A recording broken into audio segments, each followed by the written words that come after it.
మాత్రూస్ kitchen కి స్వాగతం. పుల్ల పుల్లగా, కారం కారంగా, లైట్ స్వీట్నెస్ తో అన్ని రకాల రుచులు కలిపి ఉన్న జిగురు లేకుండా బెండకాయ పులుసు ఎలా తయారు చేయాలో చూద్దామండి. బెండకాయల్ని అంగుళం పొడవు ఉండేటట్టు ముక్కల్ని కోసుకోవాలండి.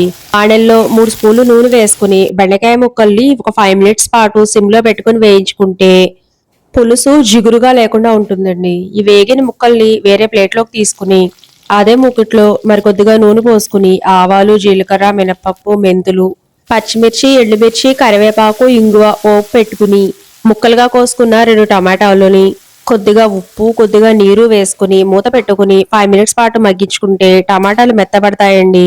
నానబెట్టుకున్న నిమ్మకాయ సైజ్ అంతా చింతపండు నుంచి తీసిన గుజ్జుని ఆ టమాటాల్లో పోసుకుని కొద్దిగా ఉప్పు, పసుపు, కారం వేసుకుని చిన్న బెల్లం ముక్క కూడా వేసుకోవాలండి. అది ఫ్లేవర్స్ అంతా బ్యాలెన్స్ చేస్తుంది. మీ స్వీట్నెస్ కి తగ్గట్టు మరి కొంచెం బెల్లం కూడా పెంచుకోవచ్చండి. ఇదంతా బాగా కలుపుకోవాలి. ఇందులో వేయించి పెట్టుకున్న బెండకాయ ముక్కలను కూడా వేసి మంట హైలో పెట్టుకుంటే 5 మినిట్స్ లో పులుసు పొంగడం స్టార్ట్ అవుతుందండి. అప్పుడు పొయ్యి సిమ్ చేసి మూత పెట్టుకుని మరొక 10 నిమిషాల పాటు ఉడికించుకుంటే పులుసు అంతా దగ్గర పడుతుందండి. మరీ గట్టిగా కాకుండా కొంచెం జారుడు కన్సిస్టెన్సీలో ఉండేలా చూసుకోండి. చల్లారేసరికి ఇంకా చిక్కబడుతుంది.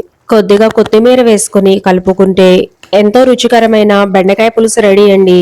అన్నంలో కలుపుకుని అప్పడాలు కానీ, వడియాలు కానీ, లేదంటే పాలమేగడ కానీ నంచుకుని తింటే అదిరిపోతుందండి. Stay tune to Mathru's kitchen for more recipes. Thank you so much for watching.